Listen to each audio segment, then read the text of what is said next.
ওম শান্তি। আজকে তারিখ হলো 28 সেপ্টেম্বর 2024।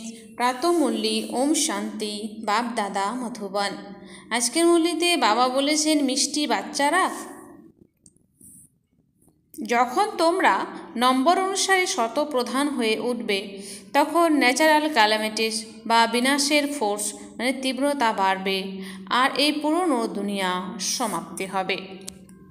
প্রশ্ন: কোন পুরুষার্থীদের বাবার অবিনাশী উত্তরাধিকার সম্পূর্ণরূপে প্রাপ্ত হয়?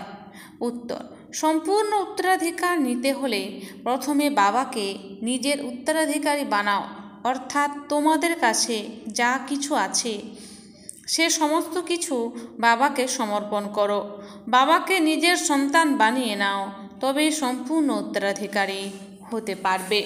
সম্পূর্ণ পবিত্র হও, তবেই পুরো উত্তরাধিকার প্রাপ্ত হবে। সম্পূর্ণ পবিত্র না হলে সাজা মোচড়া খেয়ে ছোটোখাটো পুরস্কার টুকুই রুটি প্রাপ্ত হবে। ওম শান্তি। বাচ্চাদের শুধুমাত্র একজনের স্মরণে বসলেই হবে না, তিনজনের স্মরণেই বসতে হবে। যদিও তিনি একজনই, কিন্তু তোমরা জানো যে তিনি যেমন পিতা তেমনি শিক্ষক এবং সদ্গুরু। তো শিব বাবা তো একজনই, কিন্তু উনি হচ্ছে আমাদের পিতা, শিক্ষক আর সদ্গুরু। তিনি আমাদের সবাইকে নিয়ে যেতে এসেছেন। এই নতুন কথা তোমরাই বুঝেছ। বাচ্চারা জানে, ওরা যারা ভক্তি শেখায়, শাস্ত্র শোনায়, তারা সবাই মানুষ। এনাকে তো মানুষ বলা যায় না, তাই না? ইনি হলেন নিরাকার আত্মাদের বসে পড়াচ্ছেন। আত্মা শরীর দ্বারা শুনছে, এই জ্ঞান বুদ্ধিতে থাকা উচিত। এখন তোমরা অসীম জগতের বাবার স্মরণে বসেছ। অসীম জগতের পিতা বলেন, আত্মারূপী বাচ্চারা আমাকে স্মরণ করলে তোমাদের পাপ বিনষ্ট হবে। এখানে শাস্ত্র ইত্যাদির কোনো প্রশ্নই নেই। তোমরা জানো বাবা আমাদের রাজযোগ শেখাচ্ছেন। তিনি একজন মহান শিক্ষক, উচ্চ থেকে উচ্চতর, সুতরাং পদ উচ্চই প্রাপ্ত করান। যখন তোমরা নম্বর অনুসারে পুরুষার্থ অনুযায়ী শতপ্রধান হয়ে উঠবে তখনই আবার লড়াই হবে। প্রাকৃতিক দুর্যোগ আসবে, স্মরণ অবশ্যই করতে হবে। বুদ্ধিতে সম্পূর্ণ জ্ঞান থাকা উচিত। শুধু একবারই বাবা পুরুষোত্তম সঙ্গম যুগে এসে বোঝান নবনির্মিত দুনিয়ার জন্য। ছোট বাচ্চারাও বাবাকে স্মরণ করে। তোমরা তো বিচক্ষণ, তোমরা জানো যে বাবাকে স্মরণ করলে বিকর্ম বিনাশ হবে আর উচ্চ পদ প্রাপ্ত করতে পারবে। তোমরা এটাও জানো যে এই লক্ষ্মীনারায়ণ নতুন দুনিয়াতে যে পদ প্রাপ্ত করেছে তা শিব বাবার কাছ থেকেই পেয়েছে। এই লক্ষ্মীনারায়ণই আবার 84 জন্ম পরিক্রমা করে এখন ব্রহ্মার সরস্বতী হয়েছে। এরাই আবার লক্ষ্মীনারায়ণ হবে। এখন পুরুষার্থ করছে। সৃষ্টির আদি মধ্য অন্তের জ্ঞান তোমাদের আছে। এখন তোমরা অন্ধ শ্রদ্ধা নিয়ে দেবতাদের সামনে মাথা নত করবে না। দেবতাদের সামনে মাথা নত করে মানুষ নিজেকে পতিত বলে প্রমাণ করে। ওরা বলে, তুমি সর্বগুণ সম্পন্ন, আমি পাপী ভিখারি, আমার কোনো গুণ নেই। তোমরা যাদের মহিমা করতে, এখন তোমরা নিজেরাই সেটা হয়ে উঠছ। বাচ্চারা জিজ্ঞাসা করে, বাবা এই শাস্ত্র ইত্যাদি কবে থেকে পড়া শুরু হয়েছে? বাবা বলেন, যখন থেকে রাবণ রাজ্য শুরু হয়েছে। এসবই হলো ভক্তি মার্গের সামগ্রী। তোমরা যখন এখানে বসেছ, সুতরাং সম্পূর্ণ জ্ঞান বুদ্ধিতে ধারণ হওয়া উচিত। আত্মা এই সংস্কার নিয়ে যাবে, জ্ঞানের ভক্তির সংস্কার নিয়ে যাবে না। ভক্তির সংস্কার নিয়ে জন্মানো মানুষ পুরনো দুনিয়াতে মানুষের কাছে জন্ম নেবে। এরও প্রয়োজন আছে। তোমাদের বুদ্ধিতে এই জ্ঞানের চক্র ঘোরা উচিত। সাথে সাথে বাবাকেও স্মরণ করা উচিত। উনি আমাদের পিতা।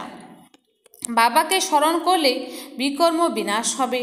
বাবা আমাদের শিক্ষক, সুতরাং ঈশ্বরীয় পাঠ বুদ্ধিতে ধারণ হবে আর সৃষ্টি চক্রের জ্ঞানও বুদ্ধিতে আছে, যার জন্য তোমরা চক্রবর্তী রাজা হতে পারবে।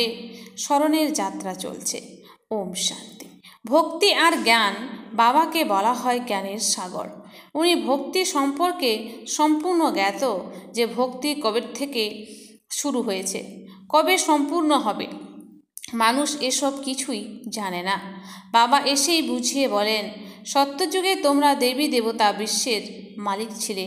ওখানে ভক্তির নামটুকু নেই, একটাও মন্দির ছিল না, সব দেবী দেবতারাই ছিল। পরবর্তী সময়ে যখন অর্ধেক দুনিয়া পুরনো হয়ে যায়, অর্থাৎ 2500 বছর সম্পূর্ণ হয়ে যায়, অথবা ত্রেতা আর দ্বাপরের সঙ্গম শুরু হয়, তখন ওই রাবণের প্রবেশাধিকার ঘটে। সঙ্গম তো অবশ্যই প্রয়োজন। ত্রেতা আর দ্বাপরের সঙ্গমে রাবণের আবির্ভাব হয়, আর তখন এই দেবী দেবতারা বাম মার্গে নামতে থাকে। তোমরা ছাড়া এ বিষয়ে আর কেউই জানে না। বাবাও আসেন কলিযুগের অন্তে আর সত্যযুগ শুরুর সঙ্গমে, আর রাবণ আসে ত্রেতা আর দ্বাপরের সঙ্গমে। ওই সঙ্গমকে কল্যাণকারী বলা হয় না, তাকে তো অকল্যাণকারী বলা হবে। বাবার নামই হলো কল্যাণকারী। দ্বাপর থেকে অকল্যাণকারী যুগ শুরু হয়। বাবা হলেন চৈতন্য বীজরূপ। বাবার সম্পূর্ণ বৃক্ষের নলেজ রয়েছে। ওই বীজ যদি চৈতন্য হতো তবে বোঝাতে পারত যে আমার থেকে এই গাছ কিভাবে নির্গত হয়, কিন্তু জ্বর হওয়ার কারণে বলতে পারেন না। আমরা বুঝতে পারি বীজ বপন করার পরে গাছ ছোটই বের হয়, তারপর বড় হয়ে ফল দেওয়া শুরু করে। কিন্তু চৈতন্য যিনি, তিনি সব কিছু বলতে পারেন। দুনিয়াতে দেখো মানুষ আজকাল কত কি করছে, কত কি আবিষ্কার করছে, চাঁদে যাওয়ারও চেষ্টা করছে। এইসব কথাই তোমরা এখন শুনছ। কত লক্ষ মাইল উচ্চতায় চাঁদ, সেখানে চলে যাচ্ছে পরীক্ষা করে দেখার জন্য চাঁদ বস্তুটি প্রকৃতপক্ষে কি। সমুদ্রেও চলে যাচ্ছে, পরীক্ষা করছে, কিন্তু অন্ত পাওয়া সম্ভব নয়। শুধু জল আর জল। এরোপ্লেনে চড়ে অনেক উচ্চতায় উঠে যাচ্ছে, তার মধ্যে এতটাই পেট্রোল ঢালা হয় যাতে সে আবার ফিরে আসতে পারে। আকাশ অনন্ত, তাই না? সাগরও অনন্ত। যেমন বাবা অনন্ত জ্ঞানের সাগর, আর সেটা হলো জলের অনন্ত সাগর। আকাশ তত্ত্ব অনন্ত, ধরিত্রী অনন্ত, চলতেই থাকো। সাগরের নিচে ধরিত্রী। পাহাড় কার উপর দাঁড়িয়ে আছে? ধরিত্রীর উপর। এই ধরিত্রী খনন করলে পাহাড় বেরিয়ে আসে, তার নিচে থেকে আবার জলও বেরিয়ে আসে। সাগর ও ধরিত্রীর উপরে। সাগরের অন্ত পাওয়া সম্ভব নয় যে কত দূর পর্যন্ত জল আছে, কত দূরে ধরিত্রী আছে। পরম পিতা পরমাত্মা যিনি অসীম জগতের পিতা, ওনাকে অন্তহীন বলা যাবে না। মানুষ যদিও বলে থাকে ঈশ্বর অন্তহীন, মায়াও অন্তহীন, কিন্তু তোমরা বাচ্চারা জানো যে ঈশ্বর কখনোই অন্তহীন হতে পারেন না। এই আকাশ অনন্ত, 5 তত্ত্বও আকাশ, বায়ু, অগ্নি, জল, মাটি তমপ্রধান হয়ে পড়ে, আত্মাও তমপ্রধান হয়ে যায়। তারপর বাবা এসে শতপ্রধান করে তোলেন। কত ছোট আত্মা 84 জন্ম ভোগ করে। এই চক্র ক্রমান্বয়ে ঘুরতেই থাকে। এ হলো অনাদি নাটক, এর কোনো শেষ নেই, পরম্পরা ধরে চলে আসছে। কবে থেকে শুরু হয়েছে জিজ্ঞাসা করলে বলো, এর অন্ত আছে। এইসব কথাই বোঝাতে হবে যে কবে থেকে নতুন দুনিয়া শুরু হয়, কিভাবে পুরানো হয়। এই 5000 বছরের চক্র ঘুরতেই থাকে। এখন তোমরা জেনেও যে ওরা তো নানা গল্প জুড়ে দিয়েছে। শাস্ত্রেও লিখেছে সত্যযুগের আয়ু 1,00,000 বছরের। মানুষ এসব শুনতে একে সত্য বলে স্বীকার করে নিয়েছে। তারা এটা জানেই না যে ভগবান কবে এসে নিজের পরিচয় দেবেন। না জানার কারণে বলে থাকে কলিযুগের আয়ু 40,000 বছর এখনও বাকি আছে। যতক্ষণ তোমরা না বুঝিয়ে বলবে, এখন তোমরা নিমিত্ত হয়েছ বোঝবার জন্য যে কল্পের আয়ু 5,000 বছরের, 1,00,000 বছরের নয়।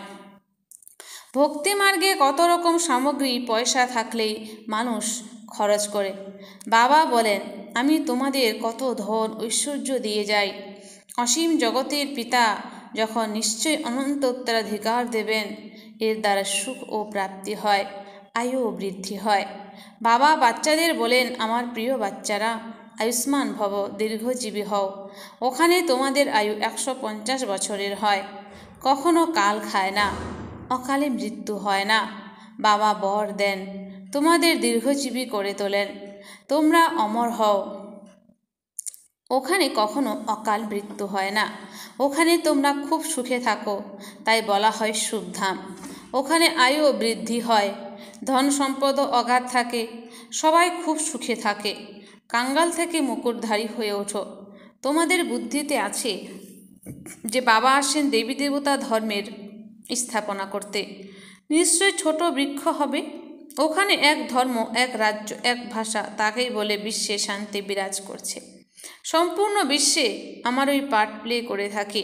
আমরা এই পার্ট প্লে করে থাকি। এই দুনিয়া সেটা জানে না। যদি জেনেই থাকে তবে বলুক কবে থেকে আমরা আমাদের ভূমিকা পালন করে আসছি। এখন বাচ্চারা বাবা তোমাদের বোঝাচ্ছেন, গীতও আছে না, যে বাবার থেকে যা পাওয়া যায় তা আর কারোর থেকে পাওয়া যায় না। পৃথিবী আকাশ সম্পূর্ণ বিশ্বের রাজধানী তিনি দিয়ে থাকেন। এই লক্ষ্মী নারায়ণও বিশ্বের মালিক ছিলেন। তারপর যে রাজারা এসেছে তারা ভারতের ছিল। গীত আছে বাবা যা দিয়ে থাকেন তা আর কেউ দিতে পারে না।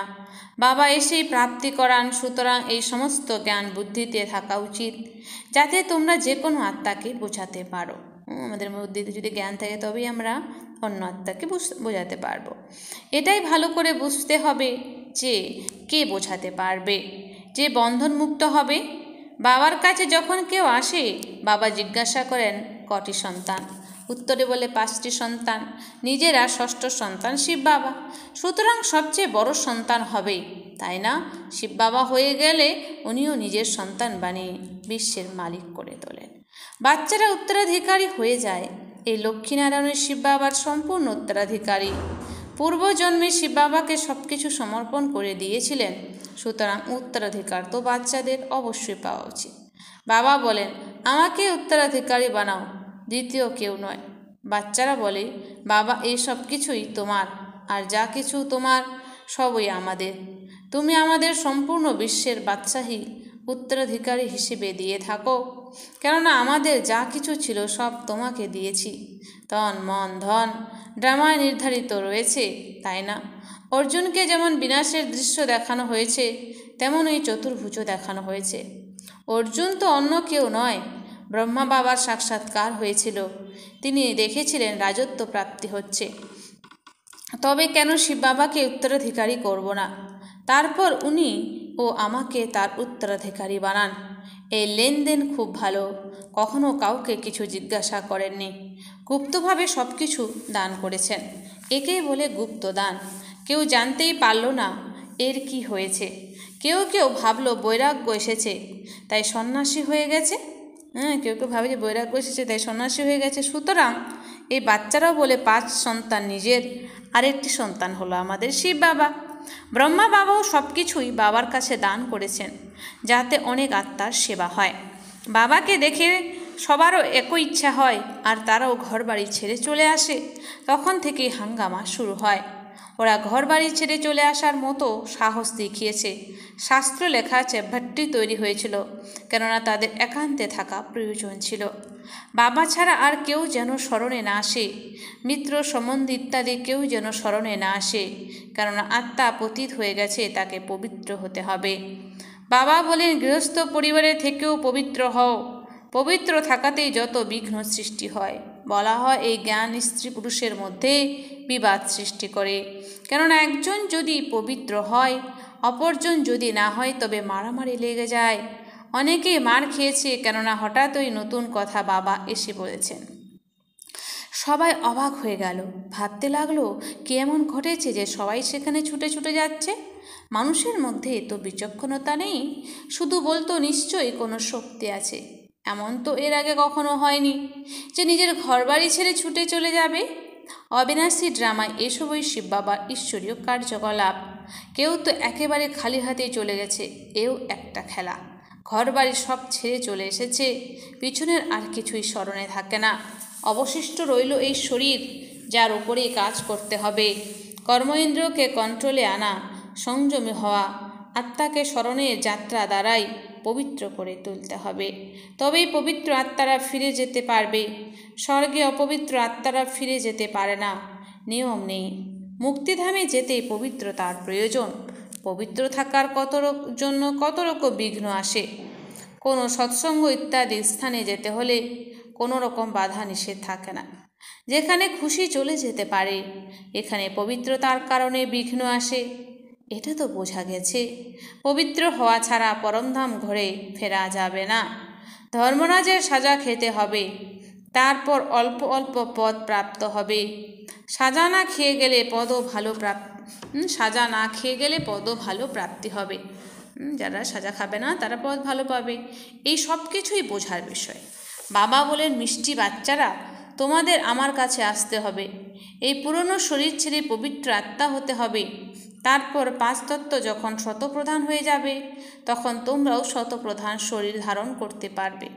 সমস্ত কিছুই উতাল পাতাল হয়ে নতুন হয়ে যাবে।